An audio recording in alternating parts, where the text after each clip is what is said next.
Descent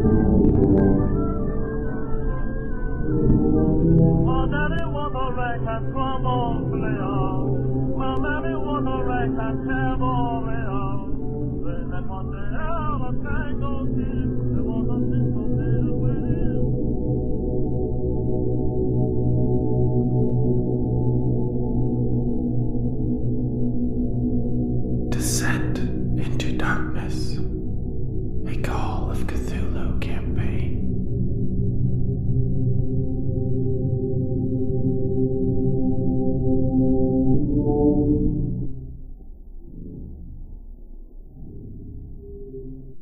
Hello and welcome back to Deathwatch's Call of Cthulhu campaign, Descent into Darkness, Season 4. This is Episode 31, and I am Keeper Travis. We return to the desert where our investigators watch Mr. Bo Whiteman riding his camel across the salt flats like a madman in search of oil, with some unhappy Yemeni packing around this drill for him. Before we get back to it, let's get an introduction from our investigators. I'm Brandon. I'm playing Bartholomew Wentworth, and I'm counting all the money that's going to come out of this desert. Yeah. Charles Stanton, also seeing dollar signs. And at the very least, if we miss it or if it doesn't exist, we got to take something out of this desert. Yeah. And I'm John playing Joseph Tamson. Wait a minute. Oh, no. That isn't your name. He's got amnesia, so he doesn't quite remember. Or just short-term memory loss. Pretty bad. But I'm pretty excited that we're killing all these Arabs. Hallelujah. Speaking of that, after last session, my character prayed and took a vow of violence. Oh. Uh-oh. You were a sometimes violent man, but now you're going to always be. Always. He is a man of constant violence. All right. They kind of brought it on themselves as we were That's just true. traveling through the desert. Yeah. There's no marking saying who it was private property. Just tell them all it's a free country. There wasn't a single time where we pursued them through the desert. Every country on the world belongs to America. Well, if it's not, you can just take some Texas soil out of your pouch, throw it on the ground, stand on it, and be like, it is now. It's America. Kind of some sort of southern vampire. Right. I'll tell all these Bedouin that I want you all out of my country by tomorrow night. So while Mr. Wentworth is shouting into the desert, the one thing that is occurring besides Mr. Whiteman doing his thing is that Yemeni that was snake pit has begun to die in earnest. What a loser. He's in a state of delirium. Mostly he's been taken care of by his fellow Yemeni, as they are somewhat suspicious of keeping him in the general medical area. Yeah. Well, also, we've killed, Right. through surgery, one of their people already. But you can hear him shouting in Arabic in a fevered state as this necrotized flesh is beginning to poison him. He's shouting in Arabic, Mr. Wentworth, he's basically saying that God has cursed us all for daring to seek a city which he wiped from the face of the earth. But that's in between, other stuff that is less coherent. Is there anything you, as the head of everything, want to do about that? No. You can cast your eyes at the Yemeni and, and some of the less hardened members of the expedition. It does seem to be taking a toll on them in a way.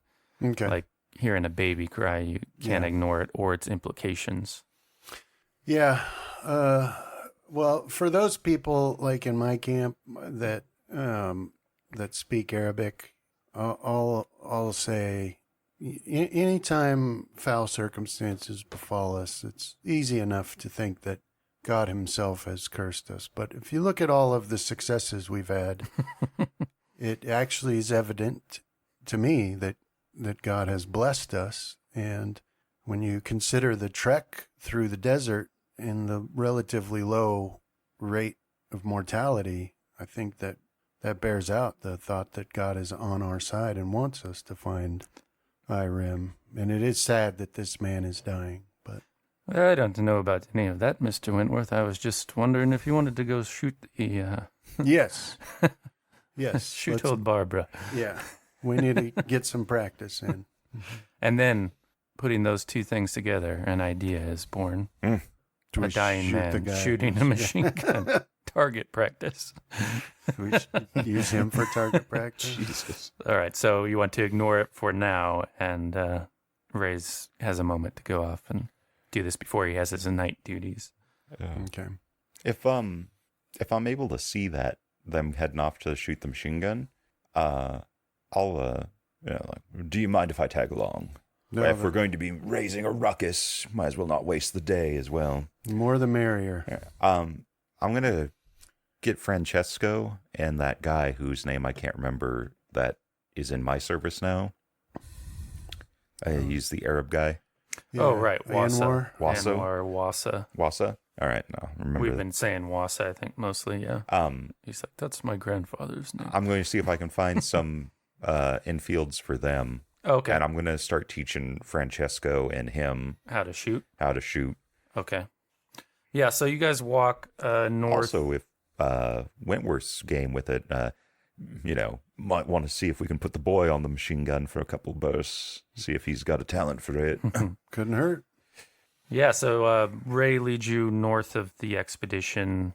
Mr. Whiteman and his one healthy geologist in the Yemeni had gone south to where he saw the caps in the salt flats that had potential oil. And you spent some time riding out this time to set up targets at a further distance or to point out the rocks he wants you to aim for, because he wants you to practice at distance this time. So you get like 100 yards, 200 yards, 300 yards, and then 500. Yeah. And then you come back.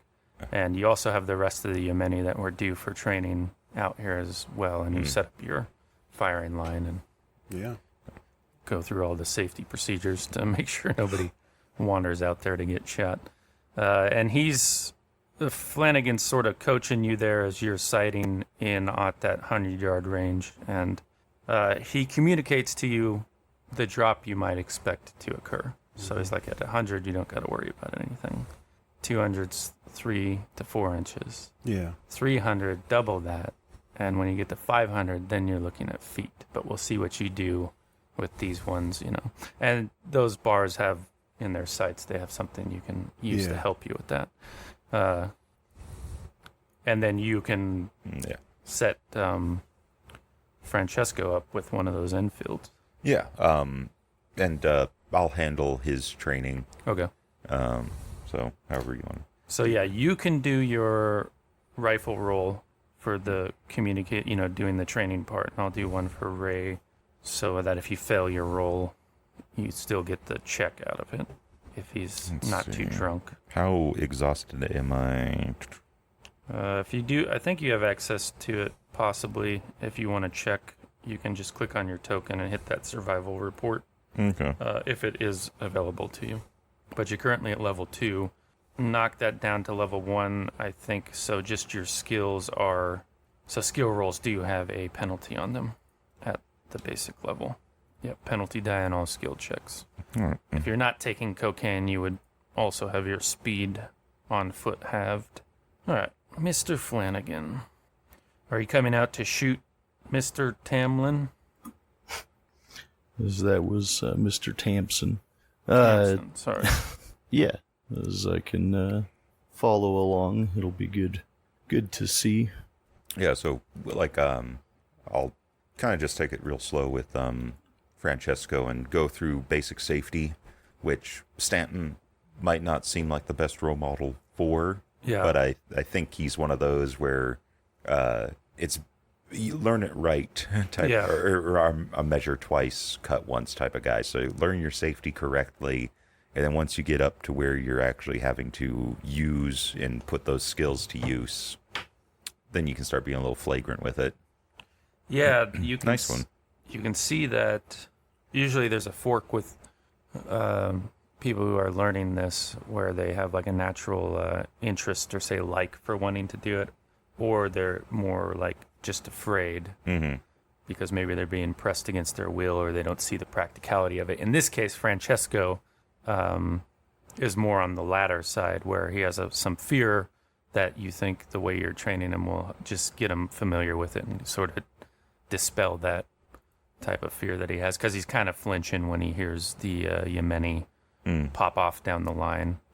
And he looks with some apprehension at Mr. Wentworth as he's, siding in and preparing to open up with old Barbara there. And I kind of figure that Stanton is actually surprisingly kind of patient because he taught his children how to shoot. And so he, it's not something that you can get too angry about. Yeah, I reckon you've taught enough people that that there's just a nature that needs to be overcome. It doesn't much matter where it starts, that you can't really do anything about that. Yeah, and I also think that part of it is making the first part so boring that you're begging for it to actually just shoot and get it over with, and by the time you actually do get that first shot off, you're like, oh, yeah, it wasn't that bad. Wasn't what I thought it was. Yeah. All right, so yeah, Ray is at the proper amount of trunk where he has an eloquence and a easy manner of conveying simple things, some of which you already know just from being a rifleman, The differences just come with, the rate of fire, basically. Yeah. I think the barrel's a little longer than perhaps on your rifle, so that changes certain things, So he's getting that all for you, and he says, well, you can start it out. Go in for that 100-yard, which is your machine gun skill at the regular difficulty. Okay. Let's give her the shot. Fail. How many did you want to burst out there, or did you just want to... What's the standard? I think it's how long you hold the trigger down for, right? Yeah. And the rate of fire, but it's broken into bursts based off your skill. We can give it a shot here. Let's see. Let's say you want to do 9 rounds. Yeah, I mean, that or less sounds Right. about right. So yeah, with your skill, yours are broken up into groups of 3 each. Beyond that first one, that's when it gets more difficult. So like you would, at your best, was with those first 3, and then you're dealing with the recoil weapon and whatnot. Yeah. Okay. So I would hit this again, and then we do the next 3, but instead of having no penalty on it, it would now have a penalty die, and you would the gun would take on a mind of its own and begin Climbing. systematically killing everybody. Hi, Francesco. No, it's a fumble. It's something that he doesn't want to have It's more happen. like a mechanical error. Usually, is when I start with guns. There's something in it that it just didn't work properly. You get into that. Well, it doesn't really matter. They would jam a lot Right, because of the links on the ammo. So. Which will be part of the the training, and so you got to be prepared for that. Yeah. There's nothing, nobody's solved it yet, and they're not gonna. So Yeah. you just got to be quick, Yeah. and he'll show you how he clears it with that one. All right, so let's try out Francesco here. See what kind of a shot he is once you get to the point after 2 hours of detailed lecture. What is the base on the rifle? I want to say rifles were 25. Yeah. Lucky kid hasn't been getting too tired. No, So he manages to hit it with his first shot, the target you set up for him. And any of that fear that was there originally, he's just elated to have connected with what he was aiming with, and he gets excited. Yeah, so after that immediate first shot, before he can get too excited, Stanton just immediately will take control of the gun. Yeah, so he's not waving it. Yeah. And then, excellent shot, boy. Seems you're natural. Now, Mr. Thompson, you're there. You have, of course, your own rifle, although you have a much more limited amount of ammo, I believe, since it's a specialized round for that. I'm going to forget the name. The Henry rifle? Jeffrey rifle? Mm-hmm. Yeah. But I don't know if Wentworth's wanting to pass around the fun of shooting automatic weapons. Flanagan does not set up the Vickers for a free-for-all. No. Well, yeah, that's my dime. As Right. Yeah, I probably won't waste ammo with the amount that we've been getting attacked. Well, you can definitely take a shot with any of the infields. You kind of have that. There are many that aren't claimed by people, provided Stanton says no. Yeah, Or no, doesn't like say. for the most part, I think Stanton probably has a separate, well, not a separate, but a separated cache of ammunition that he figures his Right. people will need for the trip, and everything else is kind of up for grab. But you can take a Yeah, regular I'll shot take with some your rifle shots. skills, or you can pick one of the further targets and see how you fare with that. As you a would hit the success. basic. Yeah. Okay. So yeah, then he says, "Well, let's push it out there, Mr. Wentworth. You try to hit the targets further out, and so that just increases the difficulty. We won't have you roll, but what we'll have you do is he'll get to the 500-yard range where you have that like 3-foot drop on the trajectory of the bullet, and he's going to try to teach you how to work that to your advantage. So basically, the more ammo you pour into a burst overall, it can kind of lower the difficulty of things. That's how he's been like doing his indirect fires. Is he'll just You just sort of put as much as he can because he's using, looking at where he's shooting to correct for it, right? Which means a longer duration on the trigger. So yeah, he says once you need to watch where your bullet goes and then correct from there. Keep the trigger down, and you'll get the hang of it. But It explains why his first shots always miss, Yeah. and then you just sort of walk it into your target. Yeah. Yeah, we'll get to that tomorrow. We'll do the walking fire part tomorrow. But so at the 500-yard ones, that would be the extreme difficulty. But he suggests really lay on the trigger. We'll only do this once, so you get a feel for it, because I don't know how much ammo you have for this thing. And it'll make it a hard difficulty. Okay. Fumble. Yeah, it just jams up again on you. Yeah. there was a village on the other side of the desert or the dune you were shooting at. Afraid it's useless. It's like, don't give up now, Mr. Wentworth. Quickly now, clear it and go again. Yeah, all right. I'll go through the motions, clear it. All right, and that'll be enough for the training tonight. Who we get? Francesco got a success. You can put a check on your machine gun for the training from Flanagan.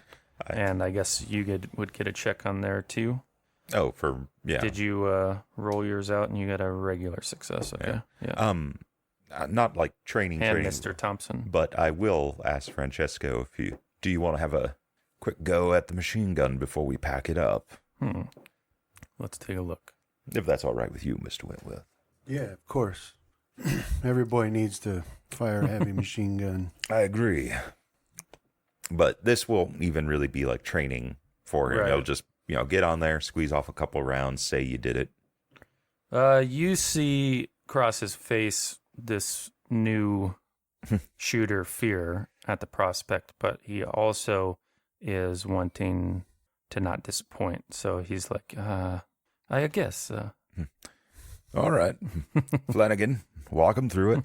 Make it quick. We don't got all day. All right. And I wouldn't be surprised if it's just basically like Flanagan putting his hands over Francesco's and like, all right, here you go, boy. Squeeze the trigger. Yep. Okay. Let me add that to his. You never know. Francesco could be the last man standing at the machine gun. Well, it would be kind of funny if at some point one of us get to play Francesco like 20 years from now, and all those skills that we've been... Yeah, that's always my hope with that sort of thing. But you never know. You could just get blown to smithereens and random mortar fire. What did your machine gun start at, Brandon? 5? 5. Okay. Oh, sorry. Ooh. Wasn't bad, but, way off the mark still. And that, he's obviously sated by that amount of time with the BAR. It's like, all right. It was a something, Mr. Stanton, but... Yeah, it scared him a little bit. All right. Don't worry, Francesco. It's not for everyone. So out in the desert to the south, Mr. Whiteman's going across trying to find some oil. Let me simulate that real quick. Where are you at, Bo Whiteman, having to do most of the heavy lifting himself since Mr. Brown is recovering. Let's see, he's not quite the geologist there. You can see some frustration come across his features as the day wears, but, there's a live wire inside of him because he knows it's here. It's just a matter of time. The frustration comes from knowing that this clock is counting down the one that you're imposing upon him. But the sun sets, it's night, dinner's had, it's pretty much time to call it a night, and you don't see any sign of Mr. Whiteman stopping. He keeps working into the night, which isn't too much of a problem except when he has that drill going, which is very loud. Although not so loud it will impact your sleep. It'll be more of an annoyance when you hear it. But as you're watching him again, or once again, Mr. Wentworth or everybody in the camp sees that. You see that the animals become agitated again. And start, like the camels that were couched stand up, and they have a tether and a stake as well that they sort of strain against a little bit. Although this time you are not taking shelter in a cave. Right. Just on the flat land, so really nothing likely to happen, except maybe the main support beam in a tent getting knocked over, if that is what is going to happen. I do. So then I'll just shout out to everyone. Brace for impact, whatever, Earthquake incoming. Hold on to your coffee. Mm-hmm. And so it does. This time, you would think it's a minute or so less than the last quake that came through here. And once again, everybody reacts in their own unique way, but it is sort of in a panic response for the most part. Nobody seems to be used to it. Many look around in confusion. They haven't experienced anything like this, but it passes in time, and with some work you can get the animals settled. You heard the drill cut off at the onset of the quake, but after a few minutes you can hear Bo Whiteman's distant voice shouting for it to, come on, keep it going. We don't have all night. And so that's how the night goes, basically. You listen to Whiteman, who seems to have no intention of sleeping, and the poor Yemeni, he's tasked with doing that. Helping him. Let's see how he does on this one. Going the opposite way, Mr. Whiteman. All right, so you guys can make your constitution rolls for the day's travel, and I will mark off the food and water used. As far as your where am I at for the exhaustion? Exhaustion, yeah. You're at level 2. Your constitution roll shouldn't be impacted from exhaustion tonight. Well, if I failed there, I'll go up to a 3. Yes. Can I use luck? Yes. I'll do that. Oh, man. You'd figure with a 60 constitution, I shouldn't be seeing as much red as I have been. Oh, man. Okay, let me check on these. Well, we're doing a constitution check? Yep. Yeah. Does extreme lose me fatigue or? No. No. If you Got it critical right. it would. Nice. I'll use luck to get a critical. You can't buy criticals, unfortunately. Does it just become? I mean, if you need the critical level to beat somebody, then it'll work. But for like the critical special effects and stuff, Does it just become an increasing fraction that Right. never quite makes it not to quite one? a critical. So Whiteman's off the hook. He did pretty well. Let's check Matt Vey. Makes sense. I mean, he was doing what he loved all He's night. got basically like he's gambling. Got a physiological internal cocaine-like high right now. Matt Vey, pretty darn solid constitution. Of course, he fails. Gains a level of exhaustion. Let's see where he's at. See, that's another one. Matt Vey. He's got a freaking 80 constitution, and I have seen him fail almost every constitution roll except the one to stay conscious in that boxing match, Right. which landed him in this problem. Yeah, which gave him the hole in his head. So that does take him up to a level 2 exhaustion. He's a sniper. All he does is lay around all day, looking through his damn scope. He's probably been sipping his own cerebral spinal fluid through his trepanning holes. You see him there with the straw contraption. You made me do this, Mr. Thompson. Trying to remember. That stuff only starts kicking in when you're insane, though, right? Yeah, generally, yeah. Other than that, it's just kind of like a subtle craving or something. Sort of like some role-playing flavor, too. And then we'll check on Ray Flanagan, whose constitution is not that great. Watch him pass it. Oh, he doesn't this time. Which also will knock him up to the 2nd level. So for a tactical thing, if you come to any skirmishes and stuff, some of your men and some of the Yemeni, for that matter, you just can't count on them to move with the same speed that they had in your previous skirmishes. Well, that's nothing a whip won't cure. That's true. We might also Where there's a whip, there's a way. head for that well and take a day there, too. Yeah, the next one. Yeah, if it's... Uh-oh. What's going on here? Windows 11 approaching, looking over your shoulder. Yeah. Like some Lovecraftian beast. The Windows 11 looms.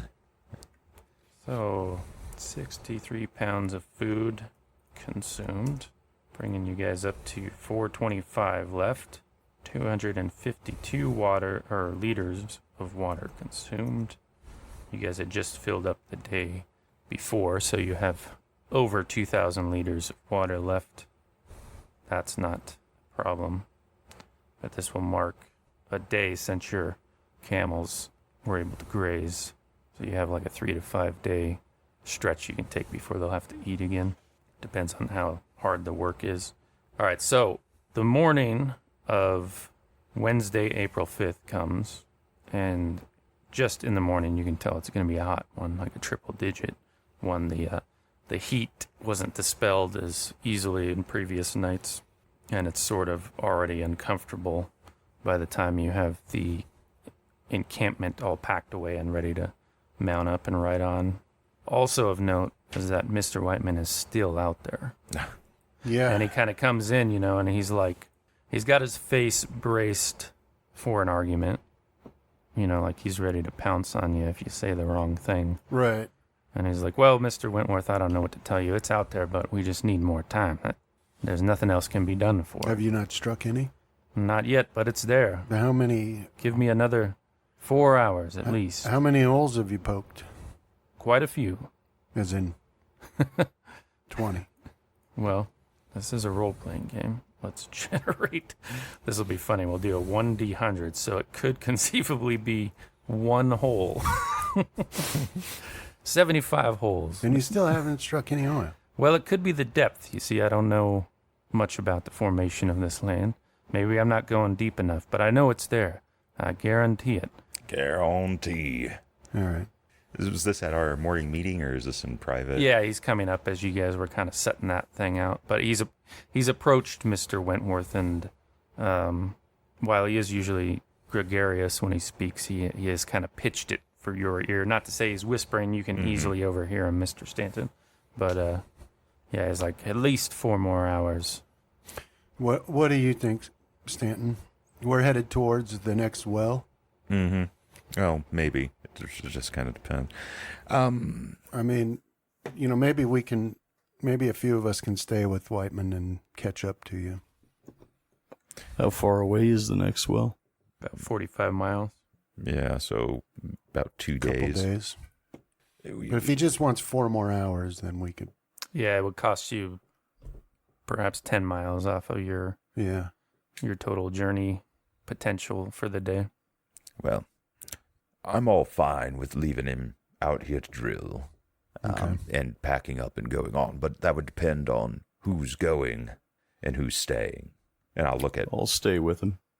I'll look at Wentworth, because like Thompson, he can stay. I'm not in charge of keeping his happy ass safe, but I am in charge of keeping Wentworth. So if Wentworth wants to stay, then the whole caravan's basically staying.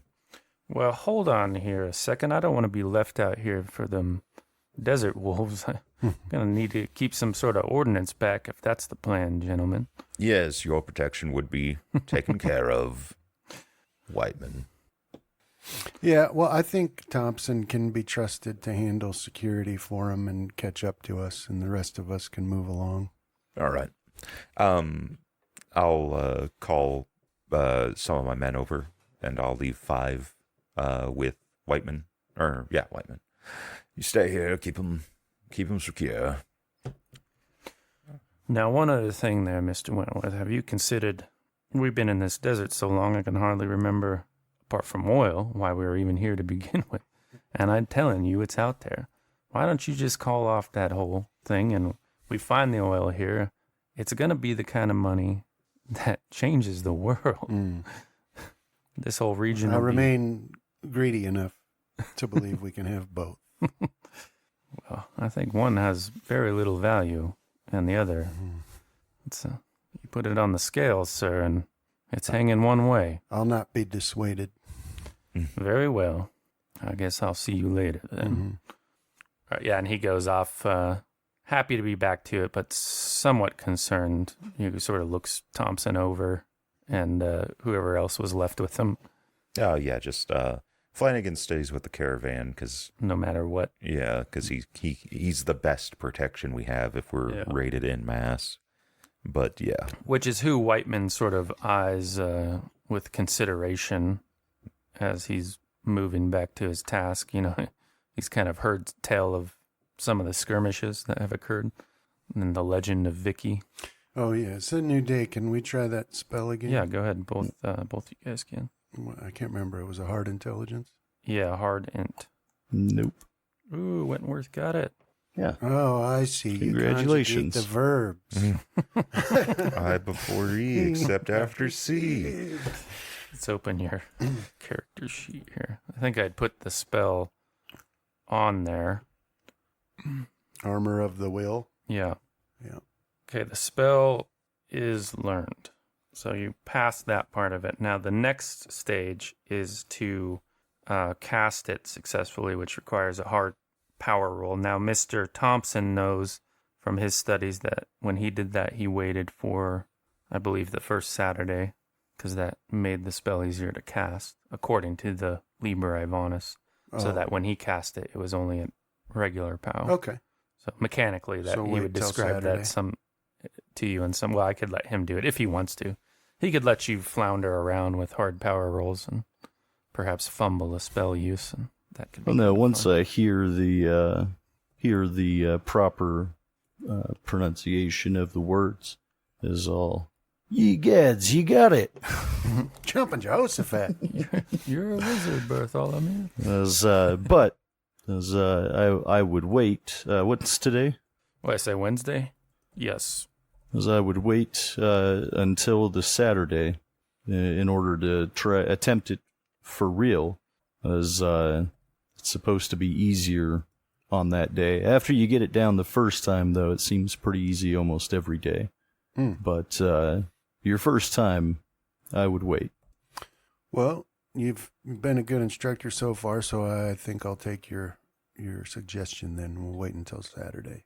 Of course, if you feel pressed at some point in the future, you can always. In the first cast, you're actually casting it, so it would use the magic, and if it's successful, you do get the effect. So if the wolves are at the door, so to speak, you're not barred from casting it. You just will be hard. All right, so we handled that. We are at the morning meeting, which means we need the navigation roll from Mr. Stanton. All right. And I believe this is at bonus if I use my Yeah. guy. Okay. Today, Stedford will reiterate that, given the condition of everybody, at some point you might consider traveling at night, Mr. Stanton. It'll make it a little easier as far as exhaustion rolls go. Yeah. Yeah, we might do that. But I understand your reluctance to because of, marauding Yemeni, or not Yemeni, but Bedouin. Oh, nice roll. Thank you. That's close to extreme. Yeah, 3 off. Okay, so that gives you 30 miles. Since you're setting off straight away, you get the whole 30 miles. No, what do you call it? No deviations today? Mm-mm. What is it, 5 miles if we want to scrounge? Yeah, that would be in the way of, gathering a few dozens of pounds of what do you call Salt brush. Salt brush Yeah. and stuff. But we're also fairly topped off from the last well. Yeah, water is as good as it gets for the camels. Yeah, we'll do the full Okay. distance. Full 30. Your token will be about there by the end. Okay, so as you're traveling about midday, you can kind of see where the wadi to the south comes out of those gray areas, and you see like the salt flat, the lighter colors of the desert. When you're looking at the map here, that was where Mr. Whiteman was angling towards to drill for his oil. You come across what was once an oasis, but has long dried up. You know, there's even signs of stone, like permanent stone structures, but they've been broken down to their foundations, basically, with those stones probably taken by other inhabitants of the desert. Although there are some signs that others have sheltered here more recently than the oasis was when it was active. So, like within the last week, you think? Let's see, was that... I'm going to do a track and see if I can gather how many. Sure. trying to remember how long the other tracks or how old the other tracks were. They were like months or something, right? Yeah, for like the horde of Yeah, the ones desert that... wolves. Yeah. Well, It was like weeks, you would think, with the first set, and then older with the second, because they were traveling basically opposite direction that you were going. the best we can figure is once they reached this section of the desert, they just broke up into a number of bands, with the Yeah. biggest war band heading further to the southwest. Mm-hmm. This very well could just be one of the other ones that stuck around to agitate in the area. Yeah, or maybe on their way back. What do I detect from my... So you reckon there were half a dozen people here. Yeah. Although there's some oddities to the camp, like they didn't have a fire for cooking. Most of what you picked up on was the tracks that they left on the salt flat. Yeah. And it does not seem like they erected any sort of tent. You don't see the scars from pegs or Right. things like that. Instead, they dug sort of little hollows in the dirt and perhaps laid in them. You can see like the indentation, Yeah. Yeah. which is unusual, or they're just like the equivalent of a desert vagrant, right? They had nothing to their name and they're just throwing themselves in a hole trying to rest. But you do find more of those curious bits of obsidian here. Mhm. Yeah. So this group was about a half a dozen, and they didn't make a fire to cook with. They could have been using oil, but they didn't set any tents either. They seemed to just dig these little foxholes to lay in. So they might have been running from somebody, or maybe they just don't have anything to use. I keep finding this stuff all over the place. I'll show Stanton. I keep finding this, and this is not a volcanically active area, so it is very strange that we keep finding obsidian. Would these holes that they dug, are they closer to like a grave, or would they be closer to, say, a snake hole? It's more of like what a dog would do when it gets Okay. hot.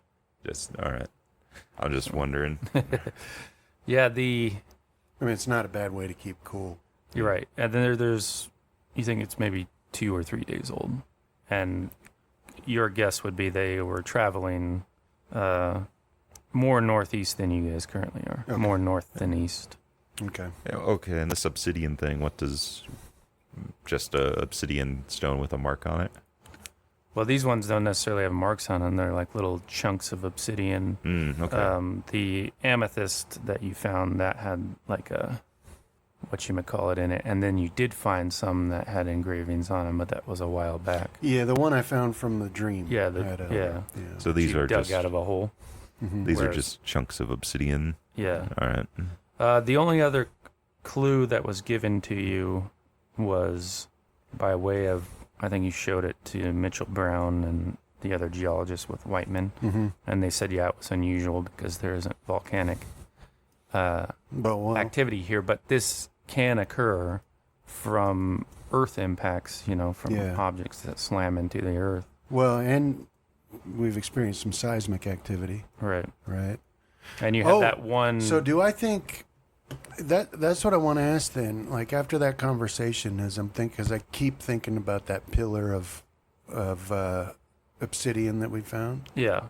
as I think back on it, when we looked at it at the time, we got the impression that it was that it had like jutted up from the earth. Yeah. But now that I'm thinking about it, does it seem possible it could have fallen to the earth and stuck into it? I mean, possibly. You can give me a idea roll. That's your intelligence. Failure. Yeah, well, like I, from being a tracker, there are things that you're taught yeah. to figure that stuff out, and so like actually learning the directions a thing is going is kind of a matter of luck and how the print lands. Right. And this is like so many steps removed from your ability to piece together what has occurred, Yeah. as whether something came up or down, and you weren't looking for it at the time, so you didn't really look to see how the terrain was impacted around it.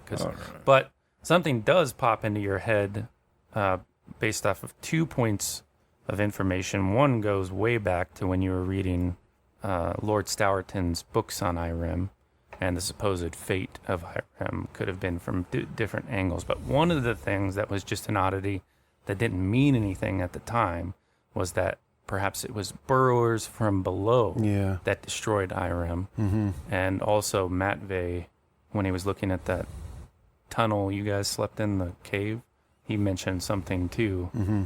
And so yeah, that kind of pops into your head, but you don't know. It feels like the kind of superstitious type of like childlike thoughts that can Yeah. occur every now and then, you know. Well, Yeah. What if it was burrowers from Well, below? right, and I'll say that even though it's probably to no benefit, but Yeah. I'll mention that to Stanton that like one of the legends of this city was that it was destroyed by burrowers from below. I don't know that there's anything we can do with that information, but enough weird things have happened to make me think there might be something to it, Well, especially with these. Well, let's see if Jackson's Cthulhu mythos can come in and help here. I agree that there isn't much we can do. The only thing I can suggest is that when Whiteman gets back, because he's been separated from the group, we have him say the words just to be cautious. Yeah, that's a good idea. And if he refuses, we can just be done with him. Mm-hmm. All right, let's zoom back to the desert, the part of the desert where Mr. Whiteman is digging for oil, and I'll do another roll for him. Ooh, narrowly got it.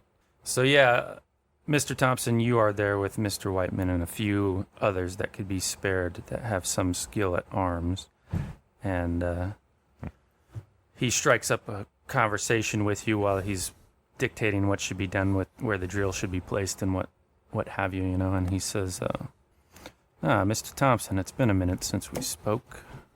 How are things faring for you? Well, it's about as well as they can be in a desert.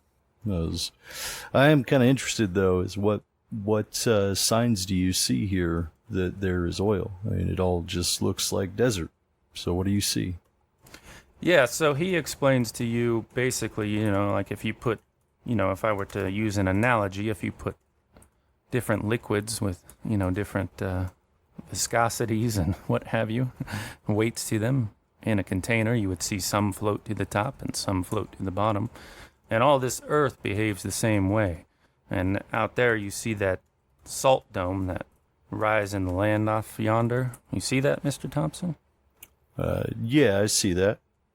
Well, that salt is lighter than the rest of what makes up the desert here, and it gets pushed up by the release of gases that indicate to me that there's oil there. Flowing somewhere. We just got to find it.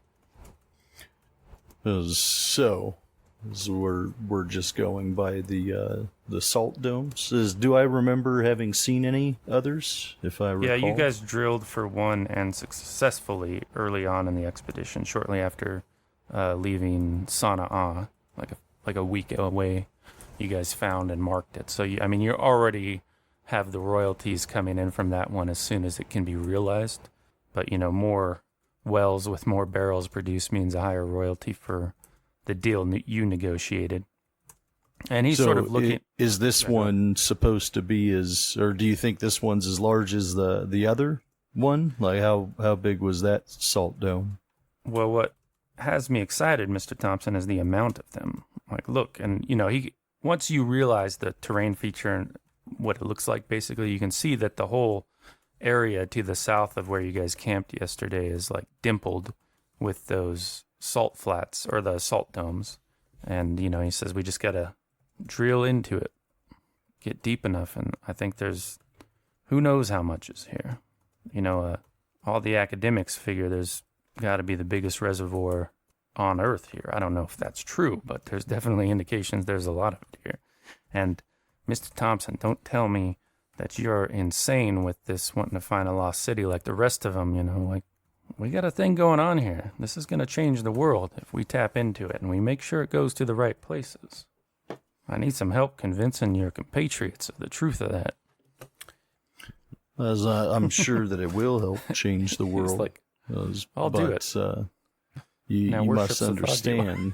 Yeah, you must understand that I'm here at the pleasure of Mr. Wentworth, as I have no problems talking with him, but I know that his task has to be number one. Nothing to say that we can't stop by a few more of these on the way back as well, though. As once we're done with that business, there is limited amount of time that we can even explore or seek it out. So, as once that business is done, I'm sure that we'll apply as much time as needed to making us all filthy rich. Oh, come now, Mr. Thompson. You're an American, aren't you? If we find it, that means an American company found it, which means America found it. And it's going to get all geopolitical if we let some other group in here.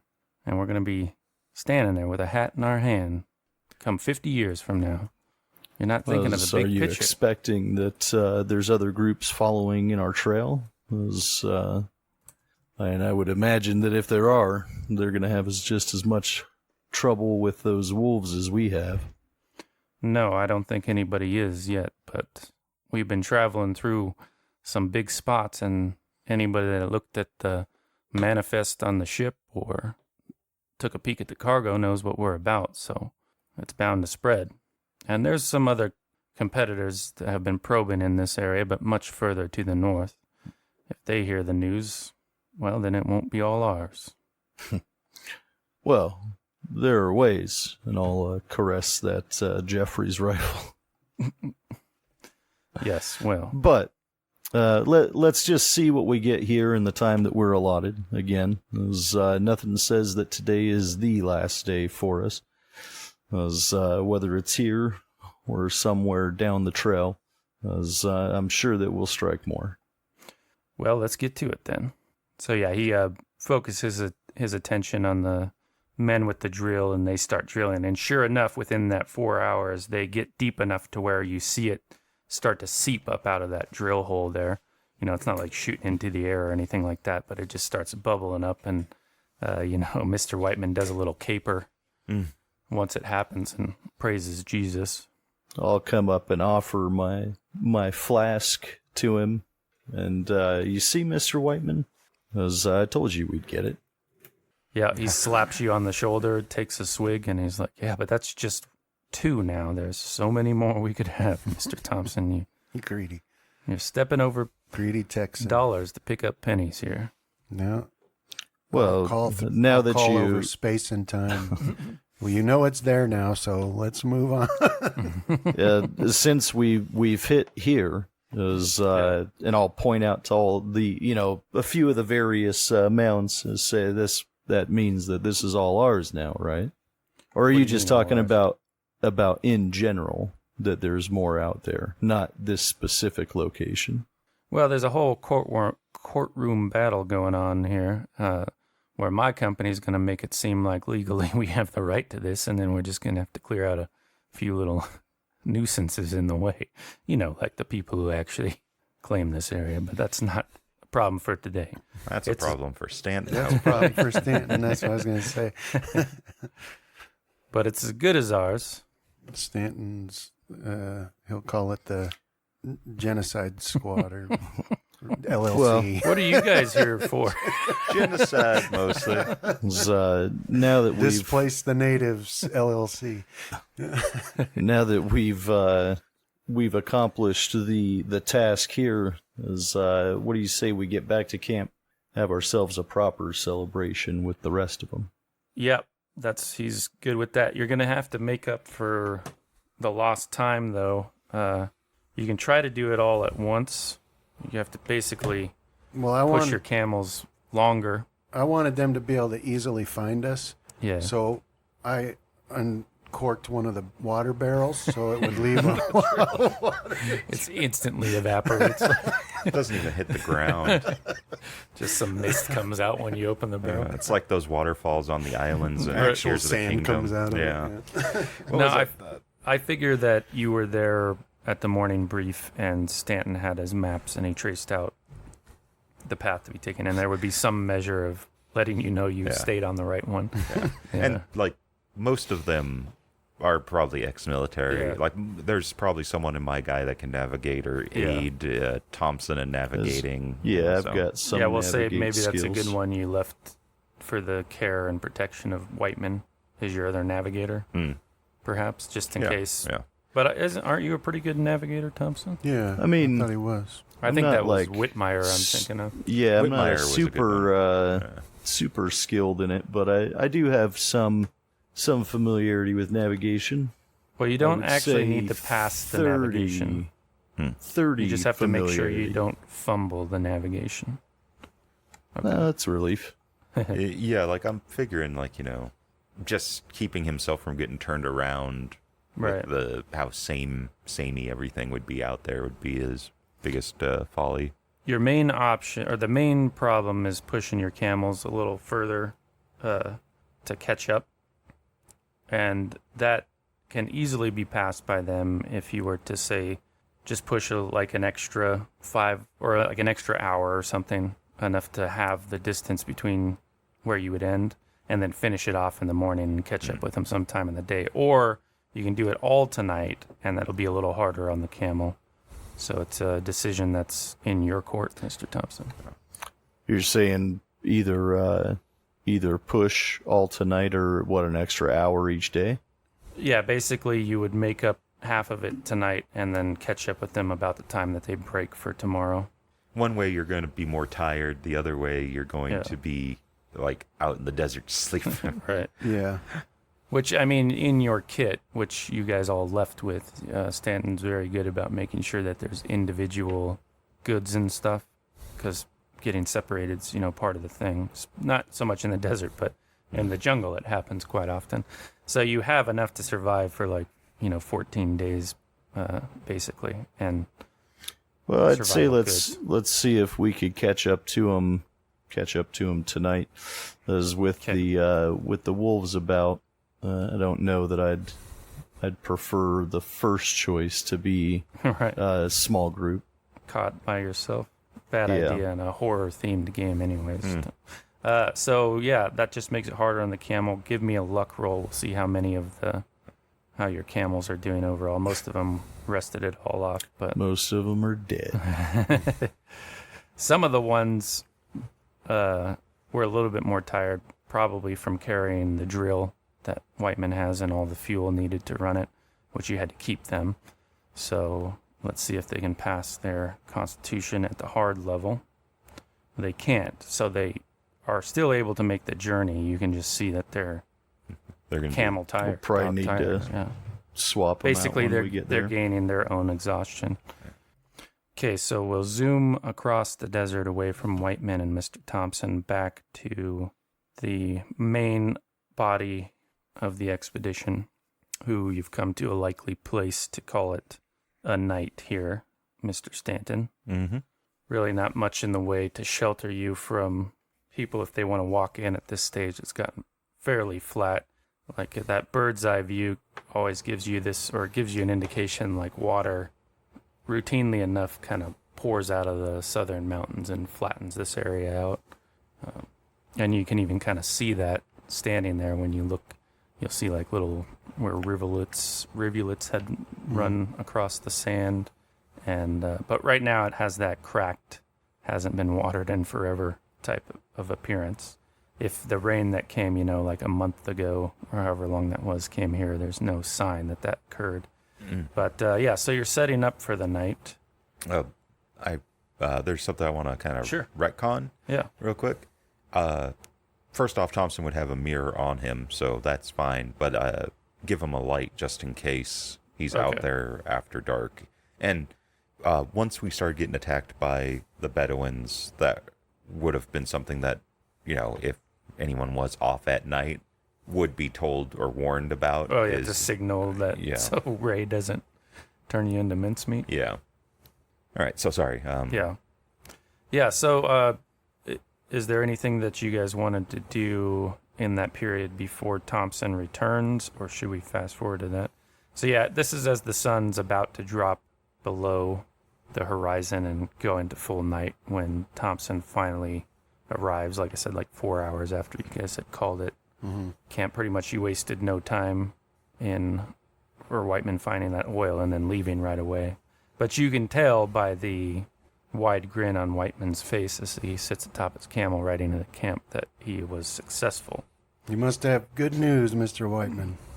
Yeah, it could be even better if you have given any consideration to what I was talking about this morning. There you go again.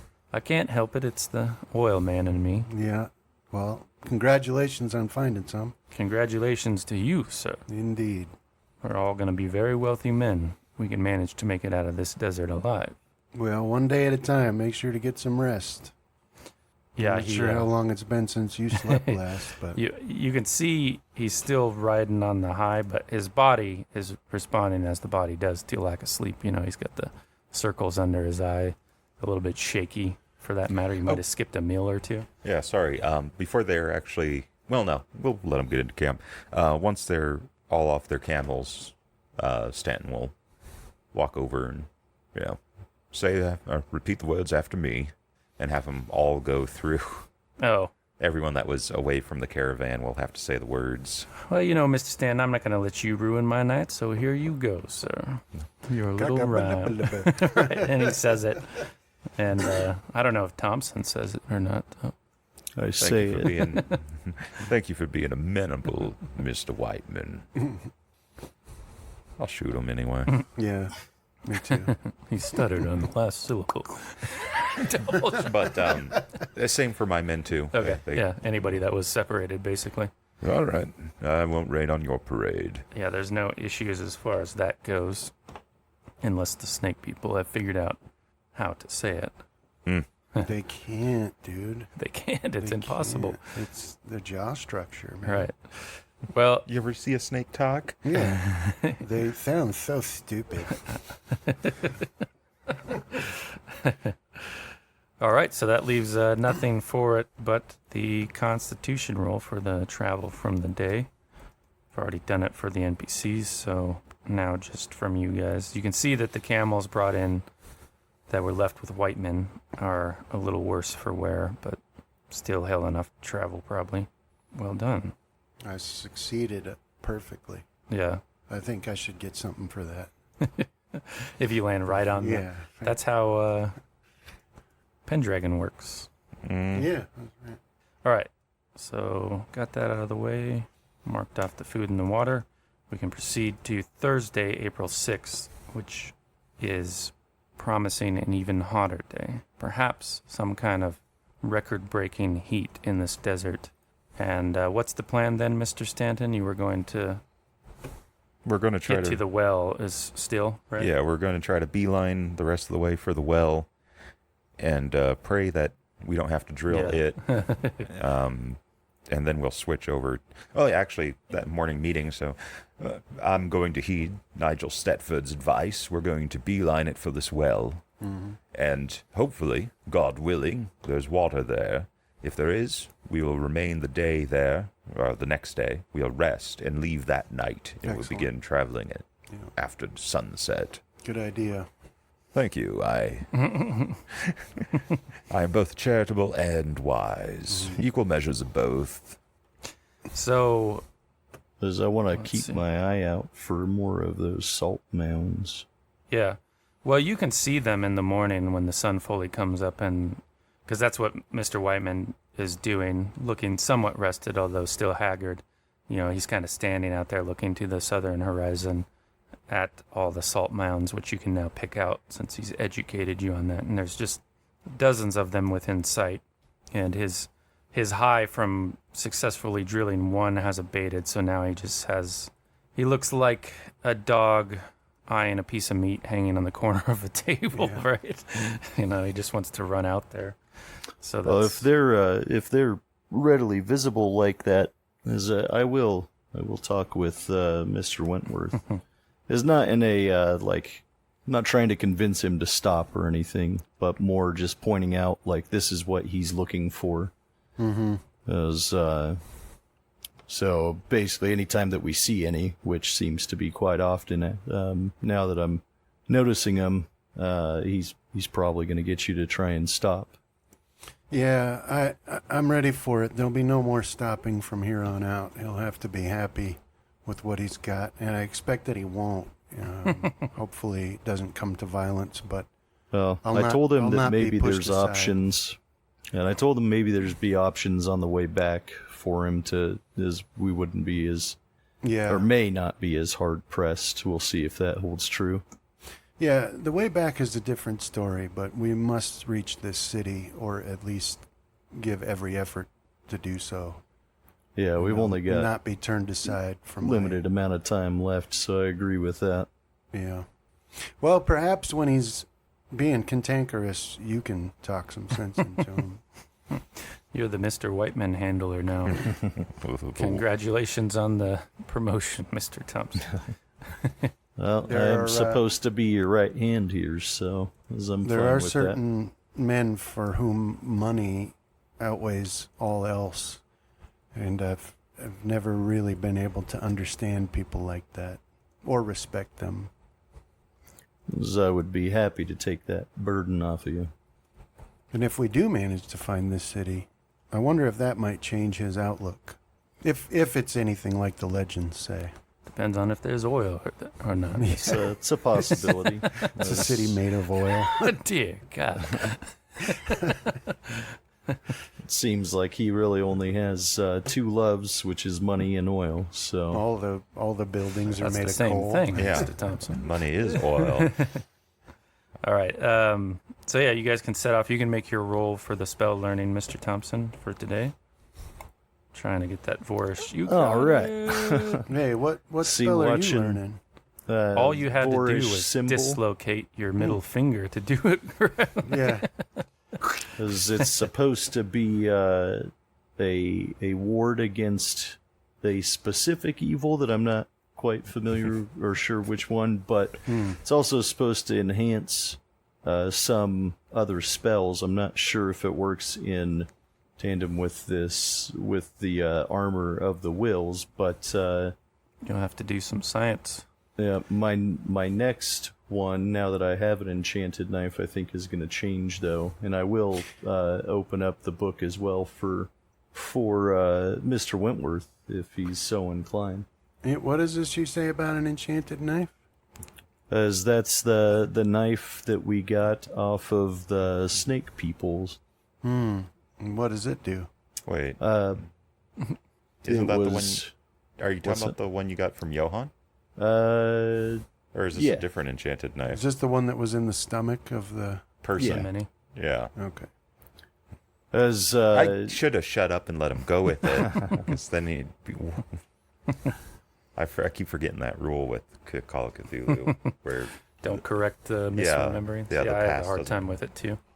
It's the pedantic person in me. Well, actually. So what spell are you eyeballing there? well, I'm He looking. was... Well, hold on. Let's see. back up a moment. I liked your idea of how you likened it to rolling a coin across your fingers. There was something about the manual dexterity required that you couldn't nail it every time, but you have practiced it enough, by God, that you can get it now. You think. As to its effect, it's sort of, you'll have to test it, obviously. Anyhow, now we can go back to the book and the spells. Yeah, so there's. Can you share that spell list with I think Mr. Wentworth, or can I? you guys might all have it. If you look at the Liber Ivanus, I think the handout you want says spell list of Liber Ivanus. Yeah. And then that should have all the spells. Okay. Wasn't sure if he had access to it.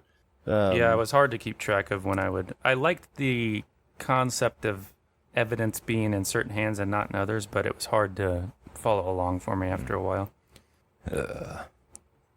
Yeah. Bunch of Well, when he's not using it, I think I'll pester him about this enchant knife thing, because the idea of enchanting my Bowie knife just sounds Yeah. awesome. Yeah, it's and it's meant to be used in other spells. Again, not sure which ones, so we'd have to test it. And then, I mean, obviously it's a knife, so well, Yeah. his is the wrong type, which you could probably tell him, unless you have a piss poor Bowie knife, because yours is alloyed, right? Yours is steel, so carbon. Yeah. yeah, That, you need a specific type of knife. Jambaya blade that you were gifted by Yeah. is unalloyed. I have one that would suit the bill. It's just not as cool looking. Or is, awesome. I mean, it's a Right. Bowie knife.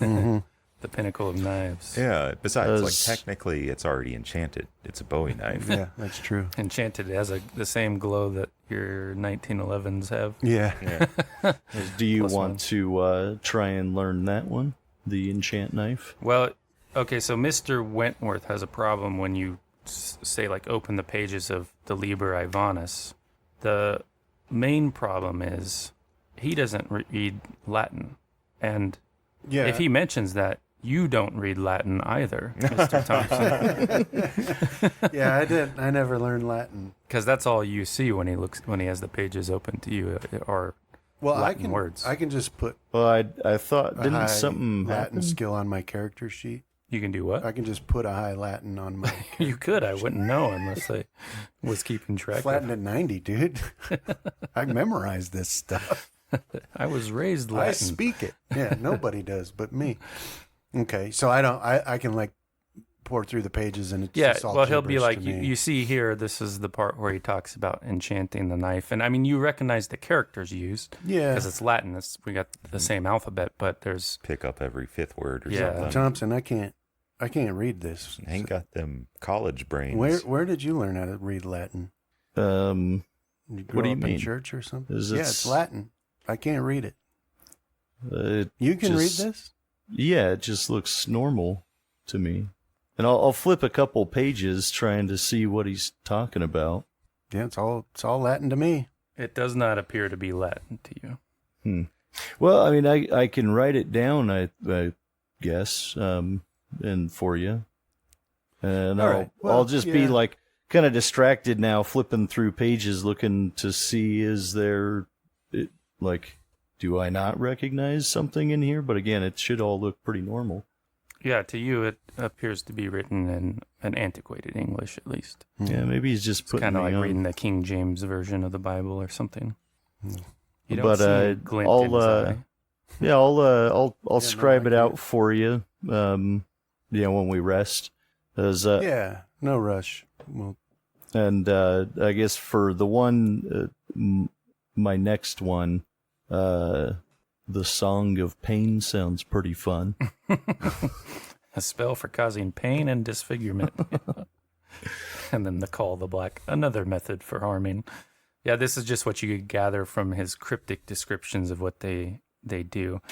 And in some cases, he has a little anecdote of when it was cast and what happened to the person. So what does it say for petition of chaos? Call forth the greater of God, the greatest of gods. Yeah.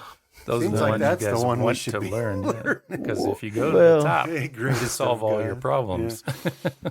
Never mind that he's a idiot at the center of all creation. Yeah. All right. Yeah, you can definitely begin learning or scribing, but probably with your downtime, not enough to do both. Yeah, I'll scribe out the enchant knife for Mr. Wentworth first, and then once I'm done with that, I'll start learning. So it'll take my roughly the native same song. amount of time to write it down as what it was taking you to decipher it, which I think was, I put it at 10 days for the enchant knife. Here's the real question, though.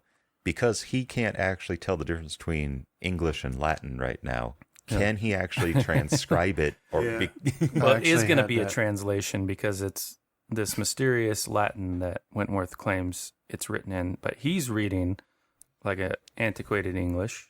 So you're going to translate an antiquated English. So it does actually require an English roll to translate it in a way that Mr. Wentworth would understand it. Yeah. I was just fishing for him, just writing it out in Writing. Latin and That would not be being funny. able to tell the difference. We'll see. Let's have a luck roll on that too. I kind of like that idea. We'll see how it goes. We'll do your English skill. As, I'm assuming own is English. Yeah. Okay. Yes, I got that, but I didn't get the luck. Okay, so we'll save the outcome of that when you have your time to do writing, as it's still setting off for the day.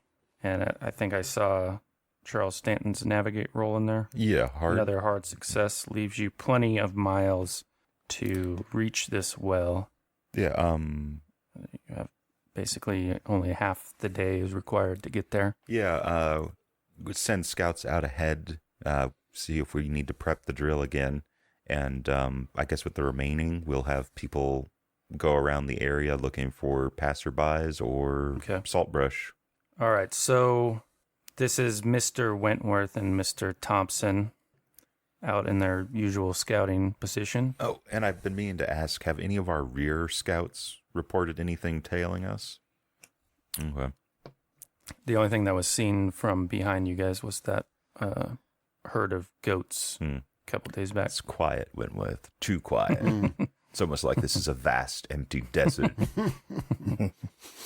I don't like it. Well, So, Mr. Wentworth, you're scouting. This is in the early part of the day. The caravan has set off, and you guys can travel a little faster as scouts, and you've been taking this vanguard position. So you're seeing the path ahead, and this is the very tail end of the morning. You come across another of these campsites, like you saw previously, where there was no indication of like stuff set up, fires, but these little hollows that were dug. yeah. You think to lay in. You even get the impression from this one, since it's only a few days old, that cloth was pressed into the earth long enough to make that kind of indentation, where there you would see like wrinkles Yeah. from how the cloth laid against it. So you're pretty sure your assessment's correct and that it was people laying in a hole Yeah. to sleep. And give me a spot hidden once the two of you are there looking at this campsite. Dynamite Failure on mine. is required for any burrow in this universe, be it a gopher or a serpent person or Yeah. a mole person. Yeah. Lizard person. Who cares? Whatever person. Dynamite. All right, Mr. Thompson. So you Did we see some bring of the dynamite? these obsidian chips. I thought you had It some is- on your person the whole time. We have dynamite in the caravan, yes. Yeah, so Mr. Thompson, with that spot hidden, you see some of these chips that have been found previously, including the campsite from the day before. And they do seem to lead off in a particular direction. Like they're small, not uniform-shaped chips of obsidian. They don't look like they've been worked into anything like arrowheads or what have you. But they're just sort of scattered, like somebody was laying them in a trail off to the north a little bit. And, so that's what catches your eye while Wentworth is busy looking at the depressions in the earth. What do you do?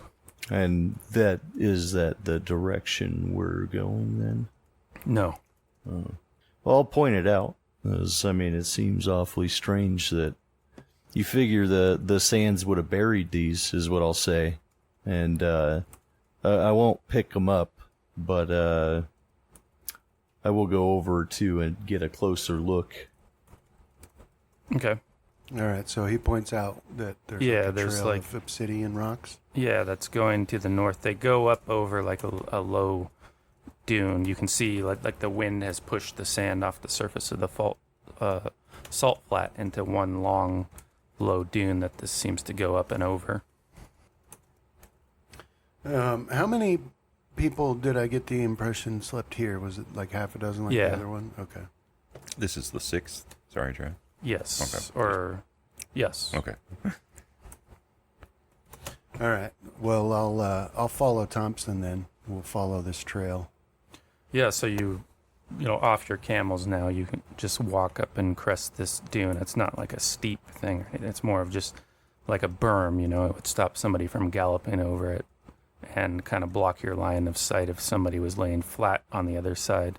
But you see those obsidian chips, and near the top of the dune, there's depressions in the sand there that if you give me another track roll, I might illuminate what you think about them. You want track? Sure. Failure for me. Yeah. Ooh, nice. Critical success. Critical success. Okay, so these tracks that Mr. Wentworth has been seeing look to be like booted feet. That's what you've been picking up to get your count for people. But when you follow these obsidian chips to the crest of this low dune, you see that the sand has been disturbed in a way, within the last couple days, that to your eye, and you're not quite sure where you get it from, Mr. Thompson, you don't track animals through the wild, or people for that matter. They look like claws, like the way a claw might scar land when it's thrust into or scratched at it, like it's dug these furrows in the sand that are pretty easy to see, in the sense that when you break the surface of the sand exposed to the sun, what's underneath is a different color. So it's almost like a cream color that you see is underneath these scars. And this idea of claws just kind of comes at a whim. But by your critical success, it is absolutely correct. So we're following these tracks, which were clearly booted feet, and then right here it becomes claws. Right. Well, you still see the booted feet, too. Okay. Does it look like they were roughly around the same time frame? You would think so, yes. And is there an analogous creature that I can think of that would have claws of this size and shape? Yeah, you might think of like a mountain lion, which you've seen. They do have lions out here, right? Yeah, they do have big hunting cats. Okay. Yeah. But anyhow, these obsidian chips go to it. Now, one thing of curiosity that might be in both of your minds is what is on the other side of the dune, if this is where the path leads. Yeah, let's sneak up to the top and see what's on the other side. Yeah, I agree. I'll whisper to Thompson. Army crawl up there.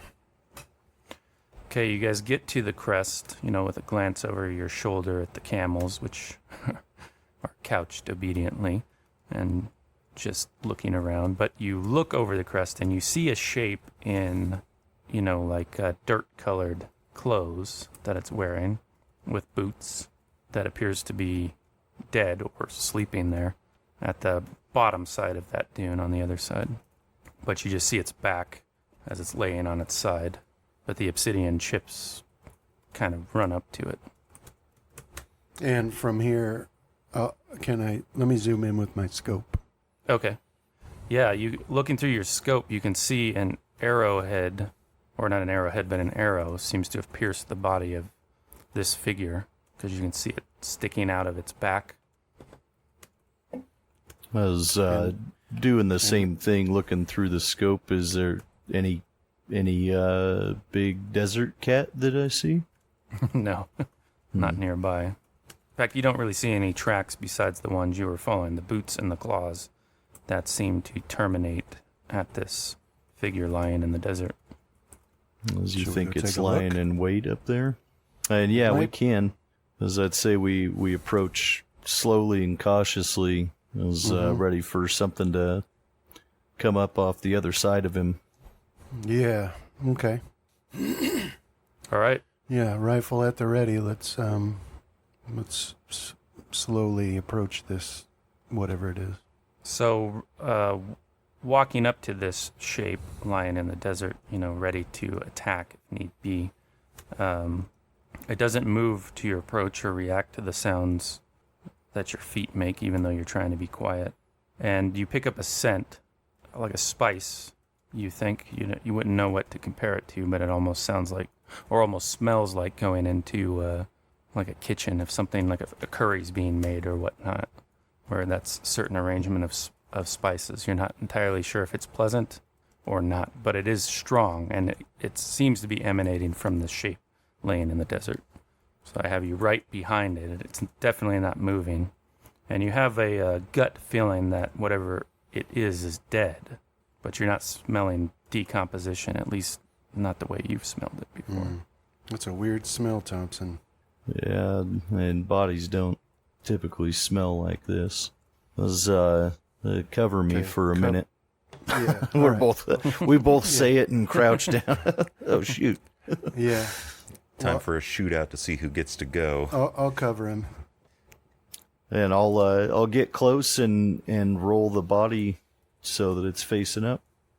Yeah, so the first thing of note, you can look closely at its clothes. They seem homespun, very similar to what the Bedouin might wear, but of a different color. And there are some slight style variations, as this thing had like a hood it could pull up over its head, which it currently does. But when you roll it over, I'll do that with the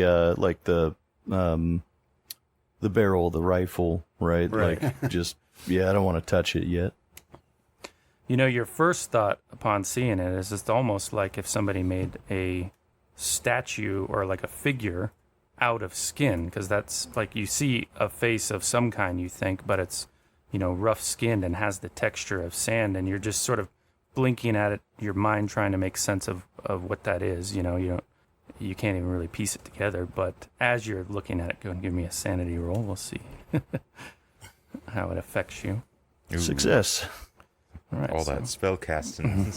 Yeah, that spell casting. By the way, now's a good time to mention casting Failure on that my spell part. multiple nights in a row really takes a number on your sanity. Yeah. You can roll a d6 out there, Mr. Wentworth. Oh, Oh, maximum.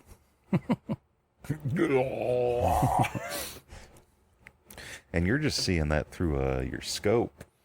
Well, Are you- we're pretty close. yeah, we're Right, pretty yeah. close to it. He just right rolled now. it on its back, yeah. So, all right, so for the calmer mind, although still unexpected dread kind of enters your body, you would think you don't lose any sanity, though. It's just a new question mark has appeared in all the threats on the desert that you had no understanding of this, if it even is a threat. But what you see is, like I said, rough-skinned, almost looks like it's made of sand, although its eyes are large and obsidian-like in a way. They even seem to have that texture as Their well. eyes.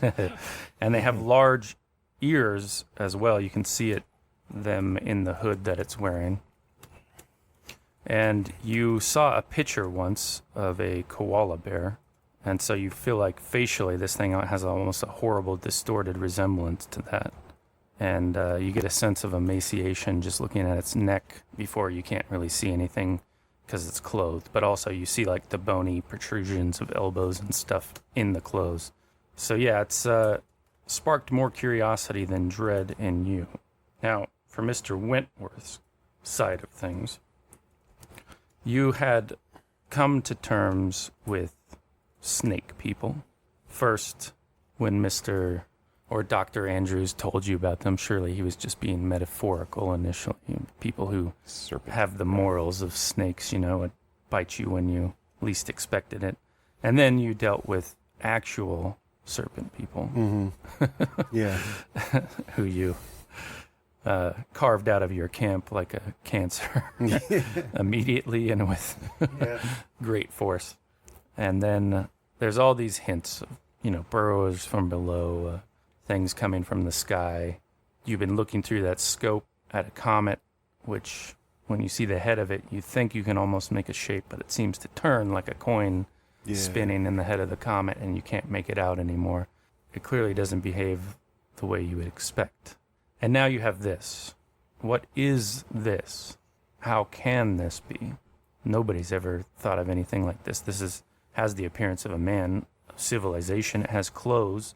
It wears boots, but now you can see its hands as you rolled it over, and in those terrifying claws that it possesses. Yeah. Like a mountain lion, They prick out at the ends of all 5 of its fingers. But you don't know what to make of it. This could be, well, it doesn't matter. What it is, ultimately for you, is a straw that broke the camel's back. This is too much. This is beyond your ability to keep it all together. And we have a temporary bout of madness if you don't fail an intelligence roll. I'm trying to disbelieve. Nope, I didn't fail. I succeeded. Well, you're smart enough that you can't deny what your own eyes see, but you can't put together what it means. So let's take a look here. Do you have any phobias already? Yeah, they're koala mole people. I don't. No. I don't have any phobias or manias. Oh, welcome to Phobia City. Just a sec here. See if you strike on some good ones. Fear of fish. No. I like that.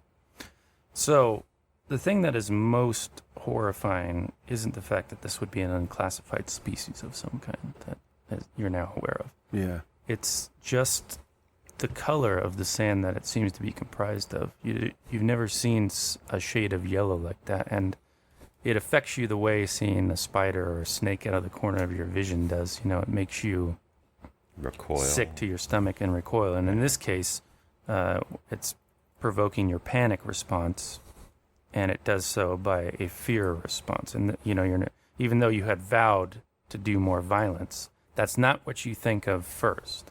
You think of getting away from this horrible yellow sand creature, perhaps getting away from sand entirely for a short amount of time. But as we have done in the past, I just like to leave that in the hands of the player, how they behave. But just, you really feel a real fear of that, So what are you going to do based off of that?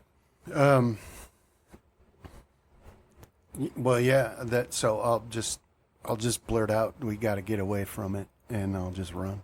Okay. So yeah, Mr. Thompson, Back the way we came, I guess. he runs towards his camel. In a rare moment of panic, I mean, you've seen him amidst skirmishes and snake people, and he hasn't panicked yet. This time he does. What are you Yeah, doing? I'll turn around and watch him for a minute, more just like kind of dumbstruck.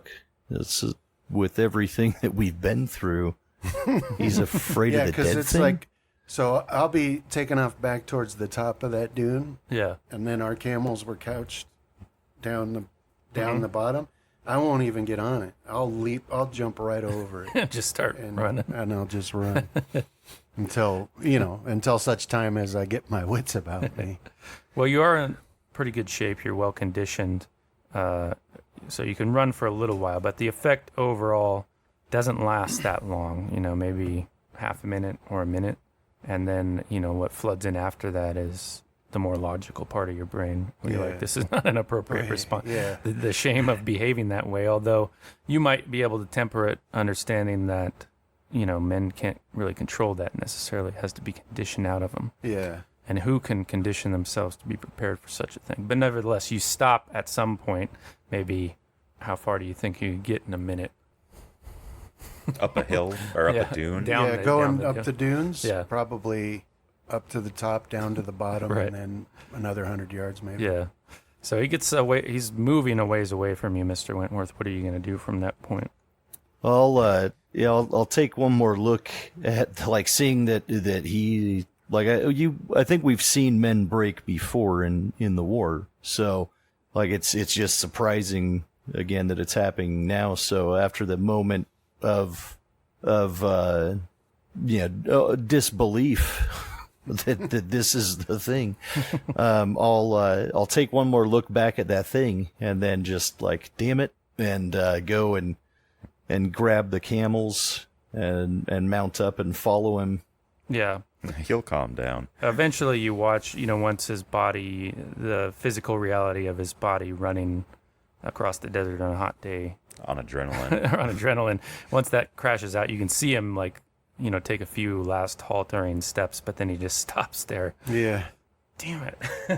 Yeah, Wait a minute. Yeah. I'll spur the camel on a little bit faster at that point. Yeah. And tell him to take a minute and take some water. God, have you ever seen anything like that? As I can't say that I have. What the hell is it? I, It's not natural. It's not right. Yeah. That's what it is. It's not right. It's not something that I would have ever expected to see anywhere, especially in a desert. I mean, it's almost... Did it have anything on it? Well, I didn't look. As I decided to come after you, I wasn't sure how far you were going to go. Do you think we should tell the others about this thing? Well, I think Stanton definitely Stanton needs to know. Okay. Because if you're... I don't think anybody else needs to know. No, not yet. Hey, but maybe if you're that right, Jackson fellow. he might know something about it. And so if you want to take a minute here, as I can go back and check Yeah. to see if it's got anything. Well, I can cover you. I'll From go a safe distance. from a distance. Okay. Yeah, maybe just from the top of the get to hill the get top you of some the- height. Yeah.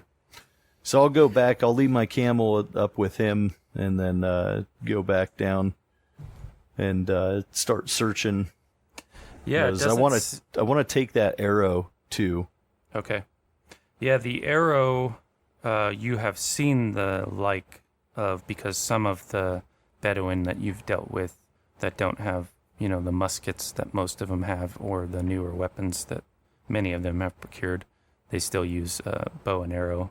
And so you think that might explain the arrow. It looks to be of the type of stone they use for their arrowheads, or metal when they have it. All right. Anything in its clothing that I can find or shake loose? Yeah, well, an interesting thing of examining the arrow is that you see what's crusted up around the wound, in quotes, is like obsidian-like crust, basically.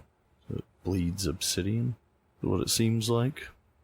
And that's a unreasonable conclusion, but unreasonable conclusions are fine when you come across something like that. And then as far as possessions, it doesn't really seem to carry anything. You don't see anything to indicate food or water. You don't see any weapons. These claws were on its hands. Yes. I'm going to ask Mr. Wentworth if I could borrow that Bowie knife. Yeah. You're gonna cut that thing with it? I'm gonna take its hand. Why? Well, you never know better what if you information we could get from it. Yeah, but I think it'd be better if you just left it alone. As a flashback to my house in Montana, where I've got a collection of human hands. It'd be nice to have a non-human It would hand. be nice to have a non-human one for once. No, I mean, Well, yeah, it would I'll be toss interesting to see, like, this thing died by an arrow, right? I guess how close to us or to a humanoid are they, right? I'll toss him my spade. I don't want my knife works. to touch. There you go. There's a chance he might have a spade already on him. Right. And if I do, then Or I'll just it's take probably on the that. camel, Yeah. which Yeah. is where I am. So I'll toss him down there. Decapitate him. Roll for luck, Brandon. But I want to try and just take one of the hands off, as mainly see like what does the inside of that look like? Is it Yeah. all crusted Obsidian over? all the way Is it- down. yeah. And how Yeah, so- difficult is it to get through? That's the first thing you come across, is that, whatever the hide of this thing is made of, it seems to be more resistant than, say, if you were just trying to remove the hand of a fellow human. Your spade kind of slips off of it, even with sort of like the sound of metal hitting metal in a way, that instead of what you might expect if it had gone into flesh. But with enough persistence, you do kind of break open the skin, in quotes. In this case, there doesn't no obsidian chips come spilling out, but it does reveal a darker internal structure. Your medical training is sort of limited, so looking at this, you can really only go with what you see, but there does seem to be, when you get to the core of where like a bone might be, is when it's at its darkest. So where the skin is this awful yellow color, as you get to where a bone might be, there's like this solid black glass-like core, and that that's like the bulk of you working that spade to get the hand off. But you do eventually do it with enough sweat and time, remove it. And you can surmise that since an arrow was enough to kill it, that perhaps it has some vitals in the trunk of its physiology, just as you guys do. I mean, that would have had to been one hell of a shot, though. Either like fairly close range, or it's probably why it didn't go all the way through. Why it's stuck in it. Okay. We also don't know if it's physiognomy. Would that be the right word? Changed in death, like this is some sort of rigor mortis. Yeah, I guess that's true. Well, but now the obsidian chips. So I'll take it back to the camel and wrap it up in something. And store it in one of the whatever camel saddlebags are. But I'll let Mr. Wentworth know that I think that the obsidian chips that we saw were its blood, or was its blood. I don't think that it died or that it was shot over there. I think it was shot back where we first saw the obsidian. Yeah, that would make sense then. The forms that we've seen camping in the dirt might have been chasing it. Yeah. This is where they finally brought it down. Yeah. It's definitely not flesh and blood in the way that we know it. It is like a piece of obsidian. Well, I think we should go get Stanton and maybe Mr. Elias and bring them here to look at it. Yeah, that might be a better idea. They should know about it, but I don't want anyone else to know about it. This will cause a panic, if you can believe it. Yeah, I'll hang on to this. I'll hang on to this hand just in case by the time we get back. Again, we don't know what's out here, right? Maybe the things that took it, or the Bedouin that took it down, come back and reclaim it. Okay. You should mount it or put it on like a rod, and you could have a wicked mace. I should notice that while you're going through all of this, Mr. Thompson, that you do have some sympathy for what had occurred to Mr. Wentworth, because what's playing in the back of your mind is this bulwark that you've built against all the knowledge that you've gleaned from the Liber Ivanus, that every time something proves it to be true, it chips at the bulwark wall, right? So you know that this, again, strains it, but does not quite break it, and that at some future date, when the stars are right. When the dams break, man, I'm already with the spell casting alone. I'm already getting low on sanity. When that dam breaks, you guys better watch out.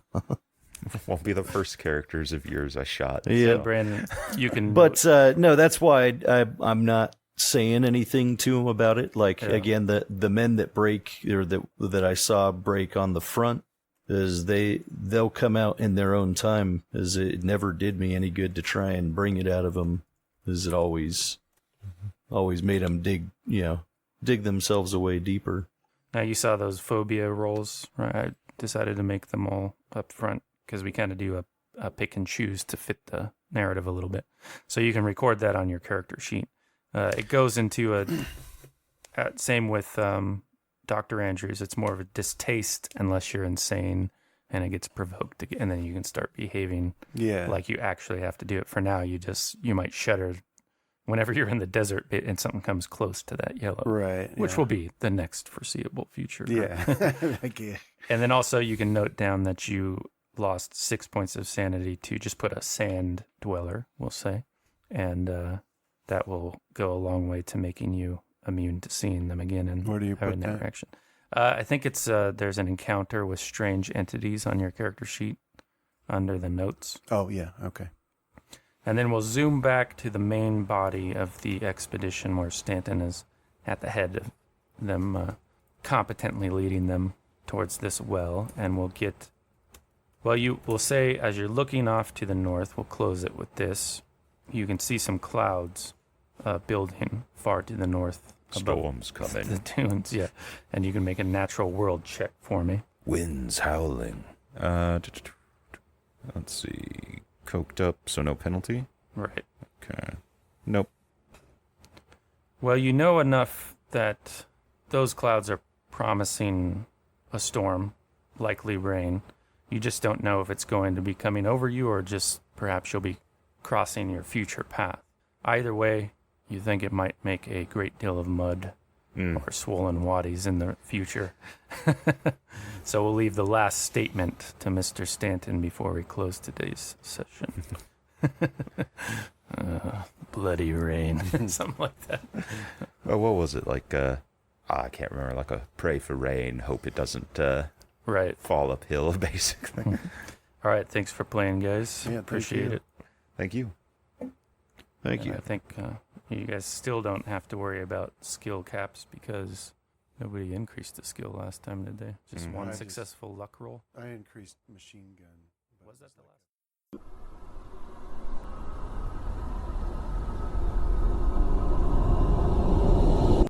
This has been a Deathwatch production. Thank you for listening.